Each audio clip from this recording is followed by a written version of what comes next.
आज तुम्हाला मी सांगतो, तुम्ही जरा धारावीच्या बद्दल तुम्ही पत्रकार रोज जाता तिथे कसे लोक राहतात बघितलं. गटार, शौचालय, उघडे गटार, पाणी, मच्छर, डास, नाला सगळं आहे तिथे.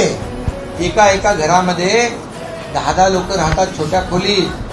तुम्ही वास्तव बघा, त्यातले 4 लोक तिथे झोपलेले असतात, 4 लोक काम करतात. म्हणजे पूर्ण लोक एका वेळी 10 लोकांना झोपण्याची सोय नाही. ड्युटी मध्ये ते झोपतात, 3 शिफ्ट मध्ये. ही वास्तव आहे. तुम्ही तर आलेशान बंगल्यामध्ये राहता. अरे गरीबाला घर मिळू दे. आणि कुठलाही अदानी वगैरे नाही. ही सगळी जागा जी आहे DRP, धारावी रिडेव्हलपमेंट प्रोजेक्ट, याचा मालक सरकार आहे. आणि 2 लाख लोकांना घरं, म्हणजे 1 कोटीचं 1 कोटीचं एक घर पकडलं तर 2 लाख कोटी रुपयाची घरं लोकांना मिळणार आहे. एकनाथ तू, लोकनाथ तू, संकटात मदतीचा